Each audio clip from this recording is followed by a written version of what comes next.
Hello दोस्तों, नमस्कार। आप देख रहे हैं अपने favourite YouTube channel Gyanchand fabrication और मैं ज्ञानचंद आप लोगों का बहुत बहुत स्वागत करता हूं। तो दोस्तों, आज है संडे और एक बार फिर से मैं आप लोगों के बीच में शामिल हूं संडे स्पेशल कमेंट बॉक्स का वीडियो लेकर, जहां पर मैं आप लोगों के पूछे गए प्रश्नों के जवाब दूंगा। तो दोस्तों, आप लोगों के प्रश्न क्या है और उसके मैं क्या जवाब देना वाला हूँ, वीडियो को शुरू से लेकर लास्ट तक आप लोग देखेंगे, तभी आप लोगों के समझ में आएगा। तो चलिए फ्रेंड्स, बिना समय गए वीडियो को शुरू करते हैं।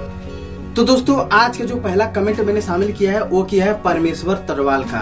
और दोस्तों, उनसे संबंधित बहुत से ऐसे मेरे भाई हैं जिन्होंने इनसे मिलता जुलता ही सवाल किया। तो इन्होंने सवाल किया है कि भाई, जब भी हम किसी क्लाइंट का चैनल गेट बनाते हैं तो क्लाइंट को उसका प्राइस पहले कैसे बताएं। देखिए दोस्तों, जब भी हम किसी भी क्लाइंट का गेट बनाते हैं, खिड़की बनाते हैं, जंगला दरवाजा बनाते हैं, शटर बनाते हैं, रोशनदान बनाते हैं, तो दोस्तों जब भी कोई क्लाइंट हमारे दुकान पर आते हैं तो वो जब बताते हैं कि भैया मुझे इस साइज का गेट चाहिए, मुझे इस साइज का चैनल गेट चाहिए, मुझे इस साइज का शटर चाहिए, तो जरा मुझे बता दीजिए कि इसका प्राइस क्या होगा। तो दोस्तों, हम लोगों को जैसे कि कुछ इर्द गिर्द साइज के हिसाब से प्राइस बताना पड़ता है। वैसे तो जो भी हम प्रोडक्ट बनाते हैं उसको तो एक बार जोखते हैं, लेकिन क्या है कि जैसे एक आंकड़ा जो है कि ग्राहक को बताना पड़ता है कि भाई आप ये चीज बनवा रहे हैं तो ये लगभग इतने किलो के आसपास में आपका फरिया जाएगा और इतने रुपए लगेगा। तो दोस्तों चलिए, मैं इस वीडियो में, चूंकि परमेश्वर जी ने पूछा है कि चैनल गेट अगर किसी क्लाइंट का बनाएंगे तो उसका जैसे प्राइस कैसे बताएंगे। तो देखिए, किसी भी क्लाइंट का यदि आपको चैनल गेट बनाना हो और उसका प्राइस निकालना हो तो जैसे उसका एक आंकड़ा मैं आपको बता देता हूँ कि आप कस्टमर को कैसा प्राइस बताएंगे। सपोज दैट कोई आपके पास क्लाइंट आए और उन्होंने कहा कि भैया मुझे 5x6 का चैनल गेट चाहिए, ठीक। तो जब वो 6x5 का आपको चैनल गेट बता दिए तो अब क्या करना है कि आपको उसका स्क्वायर फीट निकालना है कि जैसे कि ये इसका स्क्वायर फीट कितना आएगा। तो स्क्वायर फीट का निकालने का तरीका होता है कि लंबाई और चौड़ाई का गुणा करते हैं। तो मान लीजिए क्लाइंट ने कहा कि मुझे 5x6 का चैनल गेट चाहिए, तो आप क्या कीजिए कि 6 में 5 का गुणा कर लीजिए, तो आपका आ जाएगा 6×5 = 30। अब जो ये 30 आंसर आ गया, ये आपका स्क्वायर फीट वाला आंसर आ गया। अब आपको निकालना है कि अब उसका वेट कितना हो जाएगा उस चैनल गेट का 6x5 के मतलब की साइज में। तो उसमें क्या करना है कि इस 30 में अब 5 का गुणा कर लेना है, क्योंकि एक स्क्वायर फीट में 5 किलो आता है। तो लगभग 5 किलो आता है, मतलब मैक्सिमम मान के चलिए 5 किलो आता है। तो आप क्या कीजिए कि उसमें 5 का गुणा कर लीजिए। तो जब 30 में अगर आप 5 का गुणा करेंगे तो आपका हो जाएगा 5 × 15, यानी कि आपका 1.5 कुंटल के आसपास। तो आप क्लाइंट को सिंपली बता सकते हैं कि आपका 1.5 कुंटल वजन जाएगा।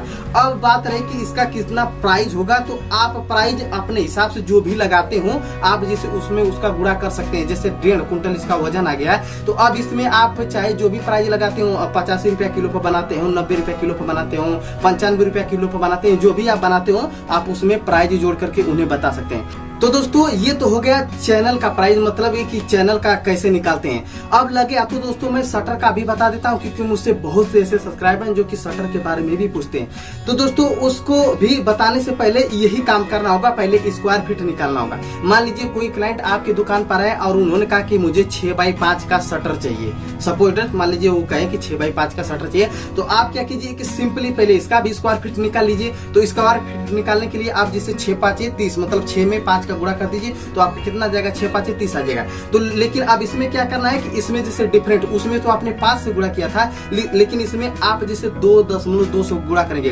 क्योंकि जो ये जो शटर बनता है दोस्तों, इसमें कम से कम जैसे कि 1 स्क्वायर फीट में 2.2 किलो, मतलब 2 किलो 200 ग्राम का मतलब वेट आता है। अब दोस्तों मैं एक बात और बता दूं कि ये जो 2.2 का गुणा करेंगे, ये पूरा साइज मतलब हर एक चीज को लेकर रहेगा। मतलब कि जो शटर का बॉटम प्लेट होता है वो, उसके बाद दोस्तों जो शटर की पत्ती लगती है वो, और उसके साथ साथ जो ऊपर की स्प्रिंग होती है, ये सब मिला करके मतलब कि एक आंकड़ा जो है कि 2 के अंतर्गत आ जाएगा। मतलब अगर किसी का भी स्क्वायर फीट निकाल के 2.2 का गुणा कर देंगे तो उसमें शटर प्लेट आ जाएगा, शटर की पत्ती आ जाएगी और शटर के ऊपर का स्प्रिंग सब कुछ आ जाएगा। हाँ, अगल बगल के साइडा को छोड़ करके, साइडा का जो वजन होता है वो जैसे कि उसके साइज पर डिपेंड करता है, 6 फीट ऊंचा है कि 7 फीट ऊंचा है कि 8 फीट ऊंचा है, तो उसी हिसाब से जैसे कि 14-15 किलो, 16 किलो एक और का साइडा आता है, तो उसी प्रकार से जैसे दोनों को जोड़ करके 25-30 किलो, 35 किलो इस तरह से साइडा आता है, तो उसका वजन वो अलग से निकाला जाता है। तो उम्मीद करता हूँ कि आपको आपके प्रश्न का जवाब मिल गया होगा।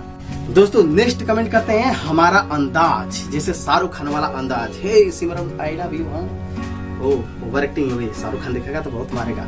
तो दोस्तों ये पूछते हैं कि हमारे पास 1 किलोवाट का मतलब 220 एम्पियर का वेल्डिंग मशीन है, तो क्या मैं नॉर्मली घरेलू कार्य के लिए उपयोग कर सकता हूं या फिर वेल्डिंग मशीन के लिए मुझे लाइसेंस लेना पड़ेगा।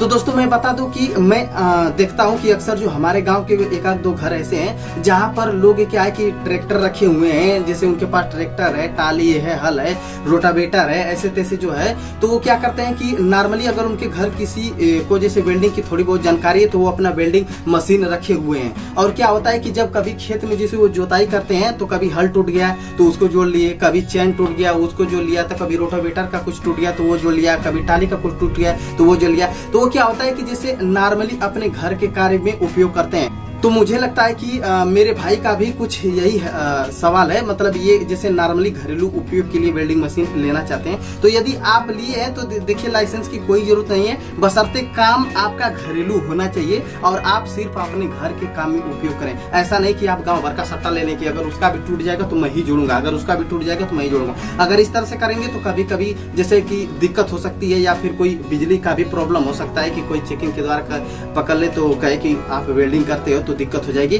तो नॉर्मली अगर आप अपने घर के लिए उपयोग करते हैं तो कभी कभार अगर उपयोग करते हैं तो कोई दिक्कत नहीं, आप कर सकते हैं, अन्यथा किसी गांव का सट्टा मत लीजिए और वैसे भी लाइसेंस की कोई जरूरत नहीं पड़ेगी। तो उम्मीद करता हूं कि आपके प्रश्न का भी जवाब मिल गया। तो दोस्तों आज की इस वीडियो में बस इतना ही। कैसा लगा आज का वीडियो? उम्मीद करता हूं कि आज का वीडियो आप लोगों को अच्छा लगा हो। वीडियो अच्छी लगे तो लाइक कीजिए, चैनल पर नहीं तो सब्सक्राइब कीजिए। अब हम मिलेंगे किसी नई वीडियो में किसी नई जानकारी के साथ, तब तक दीजिए इजाजत, नमस्कार।